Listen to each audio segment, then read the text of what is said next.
Euh, bonjour monsieur, bonjour Bernard Hugonier.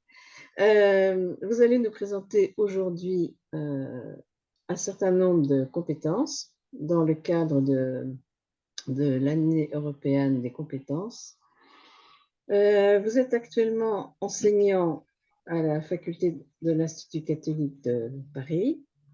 Vous faites par ailleurs de la recherche et vous gérez un certain nombre de projets. La parole est à vous. Alors, merci d'abord, chère Evelyne, de m'avoir invité à faire cette formation, cette présentation très intéressante parce que ça m'a permis de faire de recherche. Je veux simplement clarifier un peu le sujet parce que Viviane m'a demandé de parler des compétences vues de l'OCDE, puisque l'OCDE, à travers des travaux de PISA, qui ont commencé en 2000, en l'an 2000 exactement, je crois qu'on va faire, oui, on est en train de faire la huitième évaluation avec plus de 90 pays dans le monde. Donc, lorsqu'on a fait ces travaux, on a regardé un petit peu quels étaient les systèmes éducatifs dans le monde et quelles étaient les compétences qui étaient mises en avant, puisque c'est un des objectifs premiers, finalement, de tout système éducatif, c'est d'être sûr que ceux qui sortent du système aient des compétences essentielles. Deux petites clarifications d'emblée. Je vais parler de ces compétences. Il y en a une trentaine et je ne les ai pas classées en catégories. Et pour la simple et bonne raison, parce qu'il me semblait que ce n'était pas indispensable, parce que ça pourrait peut-être attirer ceux qui vont m'écouter, attirer l'attention sur certaines de ces compétences, alors qu'elles ont peut-être plus d'importance si justement elles ne sont pas données dans un ordre ou si elles ne sont pas mises dans une catégorie particulière. Donc ça, c'est le point essentiel. Ceci dit, je suis parti de quel diagnostic, en quelque sorte. Je me suis dit que, en regardant la société actuelle, qui a bien changé, comme vous le savez, les 10 dernières années, c'est absolument incroyable ce que la société a pu changer, et non pas seulement la société française, mais la société dans le monde. Quel que soit le métier et le niveau de responsabilité de chacun, la société de demain conduira, je pense, à des relations humaines qui sont de moins en moins horizontales, comme par exemple lorsqu'elles prennent place principalement en famille, puis elles prennent place à l'école, et puis elles prennent place ensuite de ça à l'université, et enfin elles prennent place dans les entreprises. Donc vous voyez que c'est totalement horizontal, et maintenant on a de plus en plus des relations qui sont verticales, c'est-à-dire non pas des relations avec notre environnement immédiat, mais avec des gens qui peuvent être très très loin. Par exemple, on trouve des gens qui vont faire des manifestations, on ne les a jamais vus, ou on va sur des réseaux sociaux qui se multiplient, comme vous le savez, et qui sont très nombreux et qui sont très influents, indiscutablement. Et bien là, on a des relations qui sont très courtes, qui sont parfois très enrichissantes, bien sûr, mais qui créent donc des relations qui sont plus verticales que dans le passé. Donc nous faisons face à une nouvelle société, indiscutablement. Alors, la société va ainsi devenir, à mon sens, de plus en plus complexe et exiger davantage de compétences. Davantage de compétences, ça veut dire qu'il faudra en développer de nouvelles, et ce, dans de nombreux domaines, ce qui rend la chose un petit peu complexe. Alors, quelles compétences pour demain? Les premières, je crois, même si ce n'est pas un ordre d'importance, c'est le respect des valeurs démocratiques, c'est-à-dire la liberté, l'égalité, l'état de droit, le respect des institutions, mais aussi le respect d'autrui. Ce qu'on sent bien, pour ceux qui vivent dans nos sociétés, notamment en France, le respect d'autrui est quelque chose qui, sans contexte, diminue. Je crois que je suis un petit peu en avance sur la... Oui. Fait que tu avances. Encore. On est là. Alors, le respect, je viens de le dire, il faut savoir aussi s'adapter à des situations complexes. C'est en conséquence de quoi prendre plus d'initiatives, être plus dynamique, prendre plus de risques, être plus volontaire, avoir un esprit critique, certes, on sait très bien que les Français ont un esprit critique assez bien développé, mais c'est bien aussi si c'est un esprit critique qui est constructif. C'est qu'on ne fait pas seulement critiquer, mais on propose quelque chose. On dit ceci ne va pas, mais voilà ce que je propose à la place. Plus de créativité et aussi plus d'innovation. Souvent, on pense que c'est un peu la même chose. Ce n'est pas exactement la même chose. Par exemple, si vous pouvez être très créatif en écrivant un roman, mais ce n'est pas nécessairement un roman qui se va être innovant. Et donc, vous êtes créatif, mais vous n'êtes pas innovant. Et ce n'est pas donné à tout le monde que d'écrire des romans qui peuvent réussir.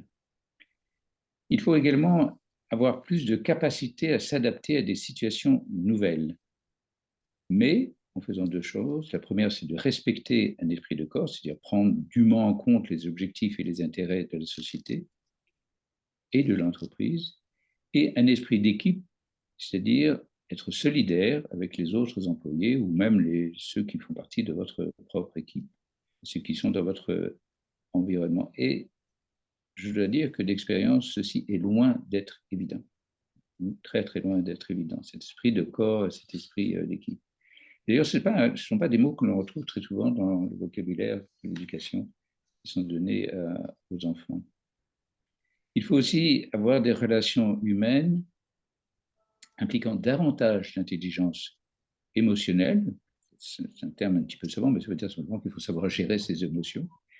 Ce qui, à nouveau, est très important parce qu'on ne peut pas toujours avoir du succès, on peut rencontrer des épreuves, on peut être sujet à des critiques, et même davantage que des critiques, bien entendu. Donc, il faut savoir être en quelque sorte résilient et avoir une flexibilité mentale, accepter les contradictions et une flexibilité sociale, c'est-à-dire garder une ouverture sur autrui, vers autrui, ce qui est absolument important là encore, parce que c'est autrui les autres qui peuvent vous aider à réussir ou à surmonter les épreuves que vous avez à faire face. Donc, il faut qu'il y ait davantage d'entraide, il faut qu'il y ait davantage de soutien, et notamment de soutien aux plus faibles, et au besoin, secourir les plus faibles. Il faut enfin plus de compétences générales, ce qu'on appelle en anglais les soft skills, c'est-à-dire avoir une certaine empathie, avoir le sens de la communication, savoir gérer son stress, prendre des initiatives, travailler en équipe, je l'ai déjà dit, mais je peux le répéter, et formation tout au long de la vie, on parle en anglais de lifelong learning, je préfère cette appellation que formation tout au long de la vie. Lifelong learning, ça veut bien dire ce que ça veut dire, qui est essentiel, et comme je le disais à Evelyne il y a quelques instants, c'est encore loin d'être le cas, et notamment dans le domaine de l'éducation. Il faut avoir davantage de confiance en soi et donc savoir parler en public. Il faut savoir gérer son temps, développer aussi ses capacités d'analyse et ses compétences transversales, c'est-à-dire des compétences qui sont mobilisables dans différentes situations, comme les qualités d'organisation, les qualités de direction, etc. Alors, voilà ce que je voulais vous dire sur ces compétences. Comme je vous l'ai dit, je ne les ai pas classées. Et il serait intéressant que les uns et les autres, puisque vous avez la liste qui est devant vous, les 30 compétences, et il serait intéressant que vous puissiez vous interroger sur une éventuelle classification, avec 5 catégories, ou 4 catégories, 3 catégories. Personnellement, j'en ai trouvé 3. Je les donnerai secrètement à Evelyne tout à l'heure. La deuxième chose, c'est de vous demander si je n'ai rien oublié. Et vraisemblablement, vous trouverez qu'il y a certaines choses qui sont manquantes. Par exemple, ce qu'on appelle les compétences numériques. Il paraît prépondérant à l'heure actuelle que l'on apprenne à nos enfants de savoir se servir et à bon escient du numérique, et quel que soit le numérique, ça peut être aussi bien les réseaux sociaux, ça fait partie du numérique.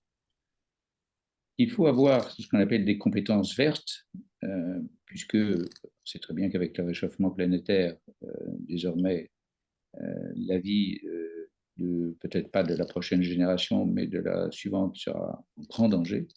Je ne pense pas que j'exagère, ça sera vraiment en grand danger. On a eu d'ailleurs l'incident qui s'est passé l'été dernier en France, où tout le monde a découvert qu'on pouvait avoir jusqu'à 50 degrés à l'ombre, ce qui était bien sûr tout à fait extraordinaire. Et puis la dernière catégorie, c'est la résilience, que j'ai déjà nommée, mais je ne l'avais pas lissée, je la nomme encore, parce que la résilience me paraît un facteur prépondérant. Voilà ce que je voulais vous dire et faire avec vous. Et la dernière chose, c'est vous pouvez faire une évaluation de vos propres compétences. Vous avez le tableau qui est là. Et vous pouvez penser que, par exemple, le respect des valeurs démocratiques, vous avez plutôt vos compétences dans ce domaine sont plutôt faibles, ou elles sont moyennes, ou elles sont fortes. Et ainsi de suite. Vous faites les 30 compétences et répondez à chaque fois à la question en essayant d'être honnête. Et à la fin, regardez, faites la somme, regardez quelles sont les compétences où vous êtes les plus faibles, sur lesquelles il va falloir travailler, indiscutablement. Et ensuite de ça, quelles sont les compétences qui sont les plus fortes chez vous, sur lesquelles vous pouvez capitaliser, au contraire, c'est-à-dire ça va vous permettre de vous renforcer personnellement grâce à ces compétences. Et en conséquence, vous aurez la possibilité d'améliorer vos compétences dans les domaines où vous étiez les plus faibles. Voilà, j'ai fait une ligne. Merci encore, Evelyne, de m'avoir invité. Mmh.